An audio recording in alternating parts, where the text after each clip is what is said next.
Olá, meus irmãos, que bom poder a gente dar sequência a esta série de estudos sobre a declaração doutrinária da Convenção Batista Brasileira. Como vocês já sabem, estamos nessa expectativa, embora com todo o comprometimento da nossa agenda em função da Covid-19, da quarentena, tudo, não só nós, mas todas as igrejas, todas as organizações que tinham seus planos para 2020, a partir daquilo que foi sonhado e desejado em 2019, está sendo revisto.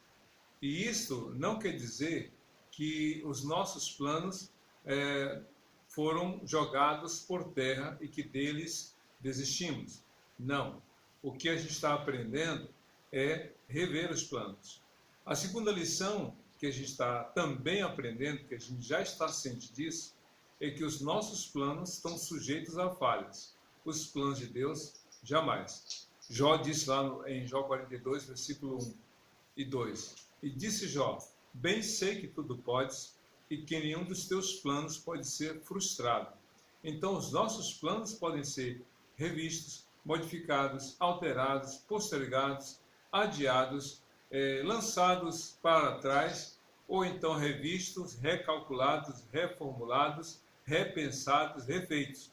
O que importa é que o nosso agir seja de acordo com a boa, agradável e perfeita vontade de Deus. É melhor nós contarmos com os planos de Deus que não falham do que dependermos dos nossos, que estão sujeitos às intempéries da vida. Então, vamos dar sequência a essa série de estudos sobre a declaração doutrinária dos batistas. E o nosso próximo assunto que vamos estudar tem a ver com a eleição. Olha, eu vou dizer uma coisa para os irmãos e amigos. Se tem um tema controverso, um tema difícil e que suscita muitas discussões e diferentes opiniões, tem a ver com eleição. Mas é importante nós estudarmos todos os temas a partir do que a Bíblia diz, e não daquilo que as pessoas falam ou daquilo que nós, em particular, achamos, imaginamos, supomos. Não. A nossa fé, como disse o apóstolo Paulo, na primeira carta aos Coríntios, capítulo 2, de 1 a 5, a nossa fé tem que estar fundamentada, alicerçada na pessoa de Jesus. Então, o que a gente aprende sobre a eleição? Eleição, em outras palavras, é a escolha feita por Deus desde a eternidade. E esse é um ponto muito importante a ser colocado.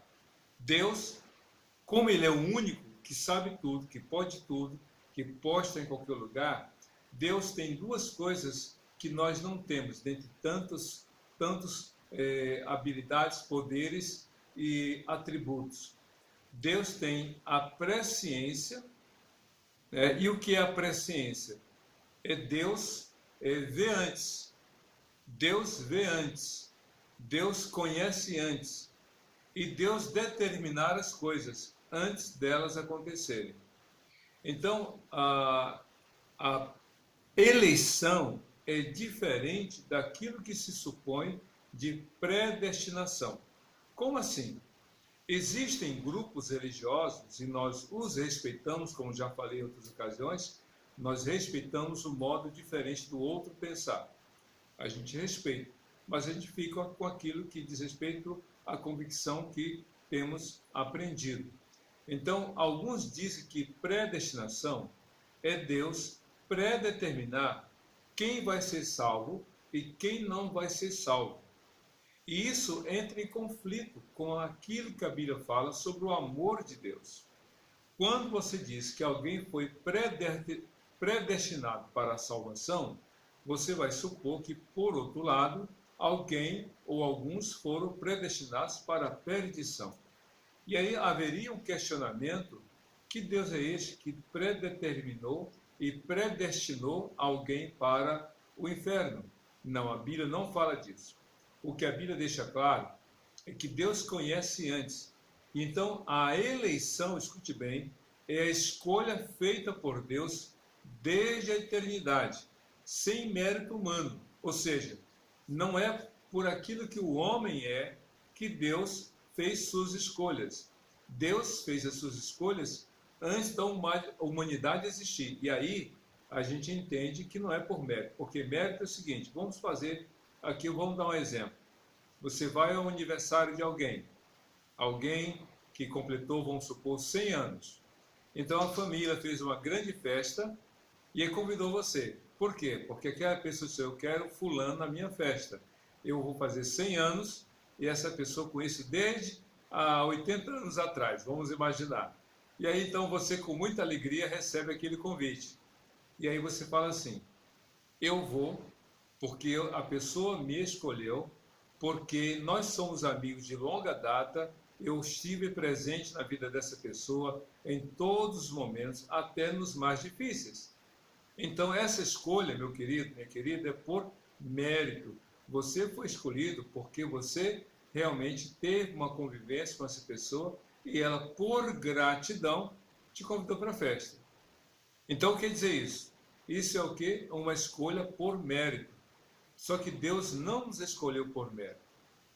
Vamos supor agora, de uma forma diferente, essa pessoa de 100 anos, quando estava com 50 anos, disse, quando eu fizer 100 anos, e se Deus permitir, eu quero que vá para a minha festa do primeiro centenário, que vá todas as pessoas que nasceram na mesma cidade que eu nasci, só que 50 anos depois que eu nasci.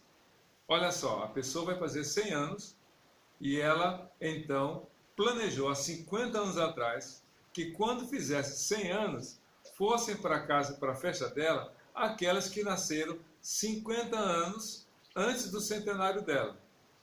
E aí, vamos supor que você tenha nascido exatamente 50 anos antes do centenário dela. Ela não conheceu você, ela não sabia quem era você, e você nem tinha ideia quem ela era, porém você entrou no critério que ela estabeleceu. Eu quero que vá para a minha festa todas as pessoas da minha cidade que nasceram 50 anos antes do meu centenário. Entende isso? É uma história que eu elaborei só para fazer a distinção entre o que é escolha por mérito e escolha sem mérito. Só que Deus fez algo muito maior. Por quê? Porque no caso do aniversário, um grupo de pessoas foi escolhido. Por quê? Aquele grupo de pessoas que nasceu, ou pessoas que nasceram naquela data, naquele lugar. Deus não. Ele predestinou, ele fez uma eleição diferente. Ele fez essa eleição movido pela graça e pelo amor. Isso quer dizer o quê? Vamos para o segundo item. Por sua presciência, Deus elegeu, chamou, predestinou, justificou e glorificou os crentes. Eu gostaria que você lesse em casa, com calma, aí na sua casa, depois do estudo, o texto de Romanos capítulo 8, a partir do verso 20, 29 e 30, que fala exatamente sobre essa questão. O que a Bíblia fala de predestinação, isso é muito importante que você saiba. De acordo com Romanos 8, 29, a predestinação, escute bem que eu vou falar para você entender o que a Bíblia está ali colocando. A predestinação para os salvos tem a ver com o modo da salvação e não quem vai ser salvo. Você entendeu isso? Não é a pessoa que está em questão, mas o modo e por meio de quem. No versículo 29 de Romanos 8, Deus estabeleceu um modo como todas as pessoas serão salvas. E qual é o modo? Através de Jesus. Deus estabeleceu, antes da fundação do mundo, que todo aquele que ver o Filho, que ouvir a mensagem de salvação, se arrepender dos seus pecados e crer nele, realmente seria salvo. E é isso que Deus está colocando em Romanos 8, 29. Não é a pessoa que ele... Olha, como se ele dissesse, você foi predestinado para a salvação. E aquele não, aquele foi predestinado para o inferno. Não é isso. O que a Bíblia está dizendo é que ele estabeleceu, só será salvo aquele que crê no meu Filho. Por isso que a Bíblia diz que Jesus foi morto antes da fundação do mundo. Por quê? Porque Deus planejou a salvação em Cristo. E só é salvo aquele que se arrepende dos seus pecados, que crê em Jesus. E uma vez crendo em Jesus, é adotado como filho de Deus e é salvo. Porque Deus planejou a salvação por completo. Porque diz assim, elegeu, chamou, predestinou, justificou e glorificou. Ou seja, para Deus, já que para Ele não existe passado, nem presente e futuro, para Ele sempre existe aquilo, quem Ele é eterno. Então, para Ele, quando a pessoa é salva, naquele momento, tudo que Deus planejou para aquela pessoa já aconteceu. Mas para o salvo ainda vai acontecer. Eu fui salvo hoje, eu estou vivendo em santificação, um dia o Senhor vai me chamar para o céu e eu serei glorificado. É isso que a Bíblia nos ensina. Terceira coisa aí nesse estudo, essa eleição que Deus está em perfeito livre-arbítrio, ou seja, a eleição que Deus fez, corrigindo aí, essa eleição da parte de Deus está em perfeita harmonia com o livre-arbítrio. Como é que é isso? A eleição da parte de Deus não entra em conflito com o livre-arbítrio. Porque, olha só, alguns que creem na predestinação, sabe o que eles dizem? Dizem assim, se você foi predestinado para a salvação, mesmo não querendo, vai ser salvo. E aí, por outro lado, eles também dizem, se você foi predestinado para o inferno, mesmo que não queira, você vai. Só que não é tão simples assim. Não é dessa forma. Porque se a pessoa foi predestinada para a salvação, sem que ela reconheça seu pecado, sem que ela se arrependa deles e crê em Jesus, então qual é a participação da pessoa para a salvação? Nenhuma. Enquanto que a Bíblia nos diz que o homem deve se arrepender dos seus pecados e crer em Jesus. Por outro lado, se a pessoa é condenada ao inferno, sem que ela tenha consciência dos seus erros e pecados, aquela condenação eterna, para ela, não tem nenhum serviço. Por quê? Porque ela não tem consciência. Ela não fez nenhuma escolha que a responsabilize por aquela decisão ou por aquela sentença. E não é isso. A Bíblia diz que o homem é responsável diante de Deus pelas suas escolhas, sejam boas ou ruins. Quem crê no Filho tem a vida eterna, mas quem não crê, sobre ele permanece a ira de Deus, diz lá o texto de João 3:36, nas palavras de João Batista. Então, isso é muito importante. Mas vamos avançar. Ainda sobre eleição, temos outra coisa a aprender aqui, mais 3 declarações. E elas são as seguintes. A salvação do crente é eterna. Os salvos perseveram em Cristo e são guardados por Deus. Como é que é isso? A salvação do crente é eterna. A gente vai falar isso um pouco mais adiante, mas aqui já quero deixar muito claro o que a Bíblia nos ensina. Uma vez salvo, salvo para sempre. Para aí. Então, quer dizer que a pessoa que foi salva nunca vai perder a salvação? Pela palavra de Deus, não. E se a pessoa quiser desobedecer, voltar ao pecado? Na verdade, ela volta se a pessoa que um dia entrou na igreja, declarou a mão, ou declarou a fé em Cristo, levantando a mão, dizendo, eu quero ser salvo, foi batizado, e depois volta a seu estado anterior, praticando pecado, vivendo desobediência, como se nunca tivesse conhecido a Cristo, na verdade, essa pessoa nunca se converteu. Por quê? Porque não mudou de vida. O batismo virou um mergulho numa água. A ida à igreja virou apenas um ato social. Então, o verdadeiro crente não volta à vida de não crente. Vamos fazer alguns exemplos com base na biologia. Uma vez, uma criança perguntou para um pastor o que era conversão. Aí o pastor disse, olha só, menina, você já viu como é que nasce um mosquito? O mosquito da dengue? Eu disse, como? Aí ele pegou um vidro que tinha uma larva de mosquito da dengue, você está vendo? O mosquito da dengue, ele nasce dentro da água. O ovo eclode, e então é dentro da água que nasce a larva da dengue. E aí ele vai crescendo. Aí ele mostrou um outro momento em que aquela larva estava se transformando no mosquito adulto.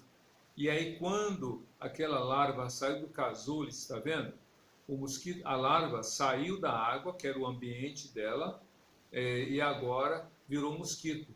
A larva deixou de respirar na água para respirar no ar, porque agora virou mosquito. E mais uma coisa, o mosquito não volta mais a virar larva. A larva virou mosquito, mas o mosquito não volta mais. É como a lagarta e a borboleta. A lagarta virou uma borboleta, mas uma borboleta jamais voltará a ser lagarta.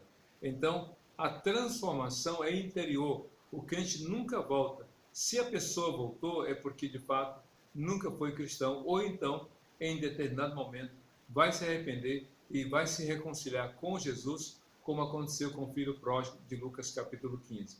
Então, a lição é para sempre, porque não há nenhum texto na Bíblia que diga que uma pessoa que se converteu, tornando-se filha de Deus, volte a não ser mais filha de Deus. É impossível. Agora, não dá para o cristão brincar com a salvação. Tipo assim, bom, já que eu não vou mais perder a salvação, posso voltar à minha vida normal, posso fazer o que antes eu fazia, porque quando eu morrer eu vou para o céu. A Bíblia diz que de Deus não se zomba. Porque se um cristão voltou à sua vida sem Deus, a sua prática, está dando um mau testemunho e conduzindo outras pessoas para o inferno, deixando de ser exemplo e referência para a salvação em Cristo Jesus. Agora, outra coisa, número 5, nesse quinto item aqui, não existe nada, escute bem, não há nada tão forte que possa separar a pessoa do amor de Deus. Leia com calma Romanos capítulo 8, dos versos 31 ao 39. Nada vai nos separar do amor de Deus. O amor de Deus por nós é tão grande, que nada vai nos separar. Não sei se você já viu o neodímio. O neodímio é um tipo de ímã super potente. Você já viu? Eu vou sugerir que você... Hoje nem tanto, mas antigamente tinha aquelas capas de celular que você colocava o celular e tinha aquele flipzinho que você abria e fechava. Ali tinha, talvez nas capas antigas você encontra aquele ímã. Se você tirar, você vai ver que ele é um ímã pequeno, mas ele é muito forte. E esse ímã, apesar de ser pequeno, ele é tão forte que mesmo que haja algum objeto entre o ímã e o outro metal, o ímã continua exercendo a sua força de atração. Nada é capaz de diminuir essa força de atração entre o neodímio, que é esse ímã superpotente, e aquela peça de metal. Pois bem, o amor de Deus é muito maior que nada, mas nada mesmo, vai nos separar. Nem a altura, nem profundidade, nem a morte, nem a vida, nem espada, nem fome, nem nudez, nem qualquer outra criação vai nos separar do amor de Deus. Por quê? Porque somos fortes? Não. Porque o amor de Deus é maior. Essa é a questão. A referência não somos nós, mas é Deus que tem um grande amor tão maravilhoso e tão poderoso que nada vai nos separar dele. E a sexta e última declaração sobre a eleição é a seguinte: o novo nascimento, o perdão, a justificação, a adoção como filhos e a eleição e o dom do Espírito Santo asseguram a salvação. Meus irmãos, a salvação é algo tão maravilhoso que é algo que vai além de um ato. O ato da salvação qual é? São dois momentos, ou dois movimentos. Da parte de Deus, Cristo veio. Cristo morreu na cruz. Escute bem. Cristo morreu na cruz. Ao terceiro dia ele ressuscitou, vencendo a morte, derrotando o pecado, derrotando o diabo e nos dando vitória no seu nome. Quando você ouviu a pregação do Evangelho e disse: eu quero Jesus no meu coração, naquele dia, naquele momento, seus pecados foram perdoados e você se tornou filho de Deus, filha de Deus. E com esta salvação veio a justificação, veio o caminho da santificação, veio a adoção de filho. Você foi selado pelo Espírito Santo de Deus, você recebe dons do Espírito Santo para fazer a obra de Deus. Então há muita coisa que você precisa conhecer e viver desta salvação. Tem muito crente que Ah, eu entreguei a minha vida a Jesus, estou salvo, agora daqui em diante eu vou continuar cuidando da minha vida. Não. A partir daquele dia você nasceu de novo. E aí você agora tem que ser regido pela ação do Espírito Santo de Deus na sua vida. Você já viu alguma loja, algum estabelecimento comercial que por alguns dias ou meses ficou fechada essa loja e depois de um certo tempo foi reformulada, foi reformada e aí houve uma reabertura e colocaram uma placa, loja tal ou estabelecimento tal sob nova direção. O nome é o mesmo, a loja ou o estabelecimento comercial é o mesmo, porém há um novo gestor, há um novo comando, há uma nova direção. Esse estabelecimento, esse lugar é a sua vida, a minha vida, a nossa vida. Agora há uma nova gestão, há uma nova direção, há uma nova diretriz, há um novo comando, há alguém que está dizendo, eu agora estou na direção. E esse alguém é Jesus, Senhor e Salvador de todo aquele que nele crê. Muito bem, vamos então avançar o próximo assunto, que é o reino de Deus. O que temos a aprender com o reino de Deus? O reino de Deus tem um domínio soberano e universal. Então, quando se pensa em reino de Deus, não dá para você pensar no reino de Deus como você pensa e conhece os reinos deste mundo. Inglaterra, Holanda, Espanha, lugares que têm reis. Muitos países africanos ainda são monarquias. E algumas tribos africanas ainda mantêm a sua liderança local. Pois bem, esses reinos são reinos locais. O reino de Deus é diferente, é um reino que não é limitado a um espaço físico. Esse reino é atemporal, permanece eternamente. Esse reino não pode ser fisicamente localizado, o GPS não localiza porque ele está no céu, que é um lugar inacessível por qualquer ser humano, mas é um reino presente realmente naquele que crê em Jesus. Então, toda pessoa que crê em Jesus passa a se tornar membro da família de Deus e participante desse reino. Então, Deus reina neste mundo, apesar de alguns reis, presidentes e governantes não o reconhecerem. Mas ele reina, ele é o Senhor. E ele reina de um modo particular e individual naquele que declara a sua fé em Jesus. E outra coisa, a consumação desse reino, ou seja, quando é que esse reino vai se tornar patente? Esse reino é latente. Como assim latente? Eu creio e o Senhor reina na minha vida e eu sou do reino dele. O próprio Jesus disse, o meu reino não é deste mundo. Então nós cremos que Jesus reina em nossa vida. Então ele é um reino latente, aqui dentro. Mas um dia esse reino será patente. Todo mundo vai reconhecer que Jesus é o rei para a glória de Deus Pai. E esse reino será percebido por todas as pessoas. E no dia em que Jesus vier, ele levará para os céus, para a glória eterna, a sua igreja. E essa igreja, então, viverá para o reino do Filho de Deus, o Salvador Jesus Cristo. Por isso que Jesus, em Mateus capítulo 25, ele disse no verso 31 a 41, distinguindo então ali os que vão para o reino dos céus e os que serão lançados no inferno. Os que vão para o reino dos céus são aqueles que vão ouvir: venham benditos do meu Pai. E os que serão afastados: apartai-vos de mim para o inferno, preparados por Deus para o diabo e seus anjos. Então você tem que se decidir. Você quer ir para o reino dos céus? Entrega a sua vida a Jesus hoje mesmo. Mas se o não fizer, você vai continuar caminhando para o reino, ou para o reino das trevas, para o inferno, onde realmente o Senhor Deus não habita. É essa a grande distinção. A Bíblia diz em Colossenses 1,13, diz assim: pois ele nos transportou, do reino das trevas, do império das trevas. Império é um reino mais maldoso, malicioso. Então ele nos transportou, ou melhor, ele nos libertou do império das trevas e nos transportou para o reino seu para a glória eterna em Cristo Jesus. Então tenha certeza dessa verdade para a sua vida. O outro assunto que vamos então aprender é sobre igreja. E rapidamente vamos descobrir algumas coisas relacionadas à igreja de Jesus. São 7 itens. O primeiro fala o seguinte: a igreja local, a igreja na verdade é uma congregação local formada por pessoas salvas em Jesus. Ou seja, a igreja se reúne num lugar determinado, seja na casa, como agora, em grupos menores por causa da pandemia, mas depois vamos voltar às reuniões presenciais na congregação, no nosso caso da PIB da Barra, aqui em Duque de Caxias. Nós vamos estar reunidos em nossa congregação e nesse caso a gente tem um lugar determinado.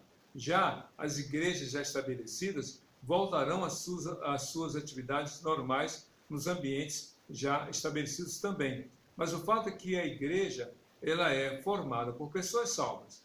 Nesses cultos, visitantes, amigos, parentes não crentes podem participar, mas ela é formada por pessoas salvas. Esses cristãos que se reúnem nesse lugar o fazem voluntariamente.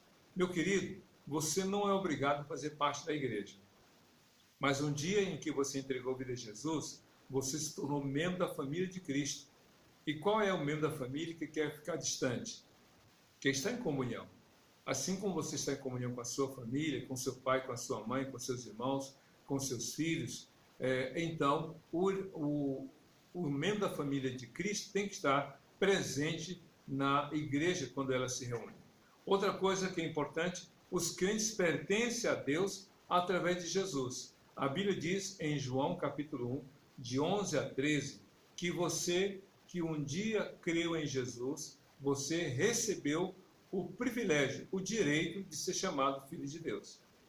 Então, através de Jesus Cristo, você pertence a Deus. Porque uma vez que Jesus é o Filho unigênito de Deus, nós, pela fé em Cristo, nos tornamos filhos adotados para Deus ou por Deus em Cristo Jesus. E o terceiro, o crente é mordomo da vida cristã. Como assim mordomo?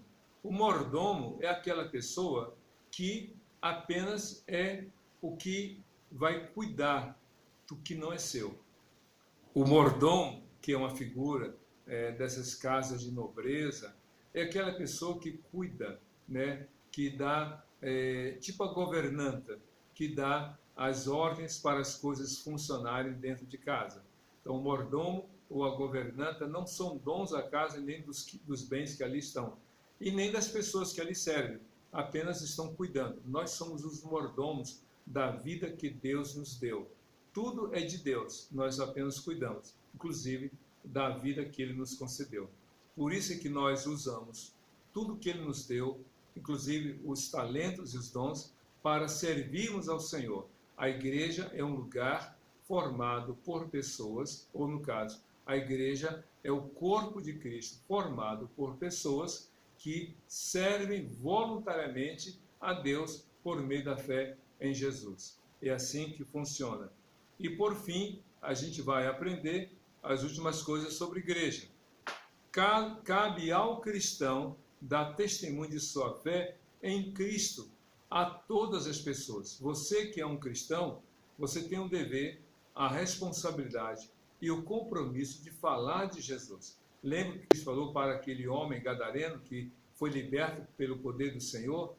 Jesus disse: volta para os teus e anuncia aos teus o quanto eu te fez e quanto teve misericórdia de ti. Marcos capítulo 5, versos 19 e 20. E Cristo falou em Mateus 5, versos 13 e 16. Vocês são o sal da terra e são a luz do mundo. Então nós temos o dever de realmente dar testemunho. E outra coisa, a Bíblia nos ensina sobre o cuidado, sobre o sustento da igreja. E como é que a igreja é sustentada? Como a gente já estudou antes sobre os princípios batistas, a igreja não recebe dinheiro do governo, nem municipal, nem federal, nem estadual, nem federal. A igreja é sustentada e mantida pelos dízimos e ofertas dos seus participantes, dos seus membros. Então, meu querido, se você não é dizimista, saiba que a igreja depende de você. Nós temos compromissos, temos taxas, temos responsabilidades outras que precisam dos recursos, e os recursos só podem vir dos irmãos. Dízimos e ofertas que devem ser voluntariamente entregues ao Senhor. Então, a Bíblia diz em Provérbios 3, versículo 9, honra o Senhor com os teus bens e com as primícias de toda a tua renda. E em 2 Coríntios, capítulo 9, versículo 7, a Bíblia diz, cada um contribua segundo o propósito no seu coração, não com constrangimento, mas com alegria, porque Deus ama ao que dá com alegria. Por quê? A obra de Deus é sustentada. Então, quando eu dou o dízimo, eu já sei qual é o valor do dízimo. O dízimo, na língua original, quer dizer 10ª parte. Se eu ganho R$100, então R$10 será o valor do meu dízimo. Se eu ganho 1.000, são R$100, e assim por diante. É proporcional. Já a oferta não. A oferta tem um valor que eu vou estabelecer em oração. Vamos fazer uma campanha. E aí, então, eu aviso assim, gente, a gente precisa arrecadar X reais. Aí você ora, Deus, eu vou ajudar com X reais, porque a campanha tem esse valor, eu vou dar a minha contribuição. O dízimo já tem um valor certo, você não tem que perguntar, Senhor, quanto é que eu tenho que dar do meu salário? 10%, já está lá definido que é o dízimo. A oferta é de acordo com aquilo que Deus colocar no seu coração. E por fim, essas contribuições são dadas para que a igreja mantenha a sua obra, faça a sua manutenção do espaço físico, faça a sua obra de evangelização, de assistência social e assim por diante. Então a igreja depende dos seus membros, tanto para a ação como para a contribuição. E assim encerramos por hoje sobre esses temas que nós temos estudado, sobre a eleição, sobre a igreja, sobre a vida cristã como um todo. Então vamos orar e pedir ao Senhor que Ele esteja abençoando a sua vida, a minha vida, a vida de todos nós. Oremos. Deus, muito obrigado por esse dia, por esse estudo, e que Teu Espírito Santo fortaleça a nossa fé e nos abençoe na realização da Tua vontade. É isso que nós pedimos e te agradecemos, em nome de Jesus. Amém e amém. Deus te abençoe.